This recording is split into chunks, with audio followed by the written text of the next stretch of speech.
This video is about using simple continued fractions in the process of finding square triangular numbers. We'll write a problem statement and discuss what we mean by square triangular numbers. Then we'll cast the problem as Pell's equation with d equals 2. And finally, use simple continued fractions to solve the equation and find square triangular numbers. Let's get started. The problem is that we want to find square triangular numbers. That's really it. But let's discuss what we mean by square triangular numbers. They are numbers that are both square and triangular. We'll explain each of these, starting with square numbers. Square numbers are familiar to most of you. They are the numbers you get if you multiply an integer by itself, 1, 4, 9, 16, etc. We can illustrate them with dots like this. The first one is 1 by 1, the second is 2 by 2, then 3 by 3, and so on. The dots make a shape resembling a square. We're going to need an equation later, so let's write that down. It is s sub m equals m squared, where m is the set of integers starting with 1, and s sub m is the mth square number.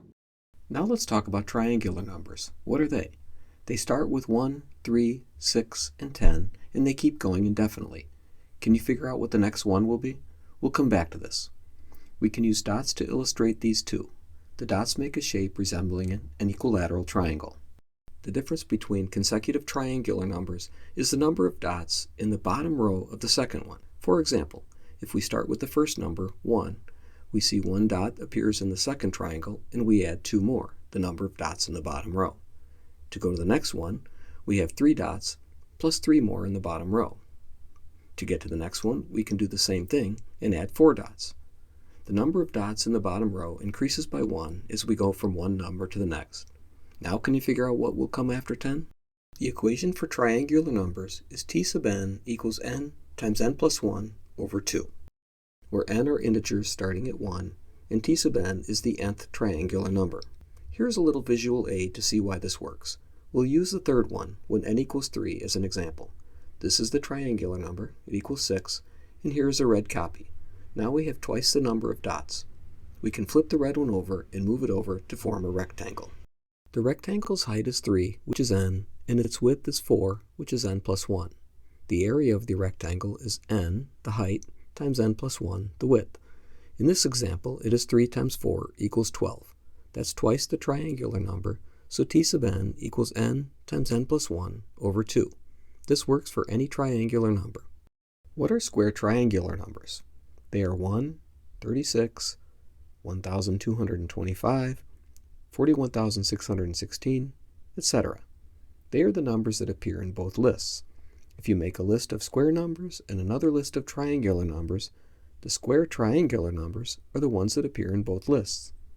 It sounds simple, but how can you find them without making these lists? It turns out we can do some algebra and cast this as Pell's equation. We'll do that. Start by setting the nth triangular number, t sub n, equal to the nth square number, s sub m. Here's our equation for the triangular number, 1/2 n times n plus 1. And this equals m squared, the equation for the mth square number. What is left is algebra. I'm going to show it, but here is the result for those of you who prefer to skip it. We'll define x equals 2n plus 1 and y equals 2m. And then x squared minus 2y squared equals 1 is the same thing as this, 1/2 n times n plus 1 equals m squared. This one is Pell's equation with d equals 2. To get from the top equation to Pell's equation, first we expand the left side of the top one and multiply both sides by 2. So we have n squared plus n equals 2 times m squared. Then multiply both sides by 4, so we get 4 times n squared plus 4n equals 4 times 2m squared. Then add 1 to both sides, which gives us 4 times n squared plus 4n plus 1 equals, and I'm going to swap out what's in parentheses here, so we get 2 times 4m squared plus 1. Now, the left-hand side can be factored. It is 2n plus 1 squared. And the right-hand side can be written 2 times 2m squared plus 1. Almost there. Bring the term with m over to the left-hand side, and then we'll call this x and we'll call this y. That's what we did here when we defined x as 2n plus 1 and y equals 2m. When we substitute x and y into the equation, we get this, Pell's equation with d equals 2. At this point, we need to solve Pell's equation. This is where simple continued fractions come in. We have this other video about using simple continued fractions to solve Pell's equation. In that video, we outlined this three-step process. We'll go through them here, but please see the other video if you'd like more explanation. In step 1, expand the square root of d, which is 2 in this case, into its simple continued fraction. It equals 1, 2, with the 2 repeating. There's one term in the repeating part, so the period is 1, which is odd. We'll use this in step 3. In the second step, calculate convergence. Here are the first several convergents for the square root of 2. Notice that the values of a are from the simple continued fraction, 1, then 2 repeating. P is the numerator of the convergent and Q is the denominator. Some pairs of P and Q are solutions, values of x and y that satisfy Pell's equation. Step 3 tells us how to pick which ones. Pairs that are solutions may be found in the columns just before the 2 times a0 terms, which are all of these. So based on this, any column may have solutions. The last column, when k equals 7, also can be a solution because we could expand the table.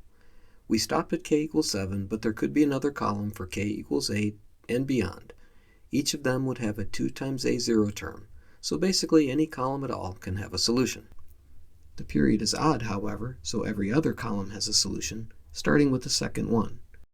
So, the PQ pairs in these columns, when k equals 1, 3, 5, and so on, are solutions. Therefore, x and y can be 3 and 2, 17 and 12, 99 and 70, 577 and 408, and so on. These pairs are x and y, but we still need to use them to find m and n, and more importantly, the square triangular numbers. We can use either x or y, but y is a little easier, so let's do that first. We'll make a table with columns for y, m, and s sub m, the mth square number.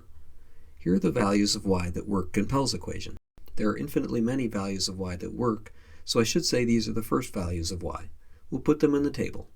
I put the next one in there, besides the ones that we found above. This is the one that would appear if we expanded the table of convergence by 2 columns. Can you repeat the steps to get that one? Now let's fill in the next column. Recall y equals 2m, so m is half of y. So we can fill in the column for m. It is just half of each value of y. And the square numbers s sub m equal m squared. So they are 1, 36, 1,225, and so on. These square numbers are also triangular. We don't need to use x to find the triangular numbers, but we'll do it anyway as a check. Here's another table, but this time we have x, n, and t sub n, the nth triangular number. These are the values of x that are solutions. We'll put them in the table, plus the extra one that we'd get if the table had 2 more columns. X equals 2n plus 1, so x minus 1 equals 2n, and n equals x minus 1 over 2. We can fill in each of these. And finally, t sub n equals 1/2 times n plus 1. We can calculate them and fill them in. Note that each triangular number we found here is the same as the square number we found there. If you'd like to keep going and find more, you just need to add more columns to the table with convergence and add more rows to the table that leads to the square triangular numbers. Give it a shot. The numbers get large quickly though. In this video, we defined a problem statement for finding square triangular numbers, cast it as Pell's equation with d equals 2, and solved it. That's all for now.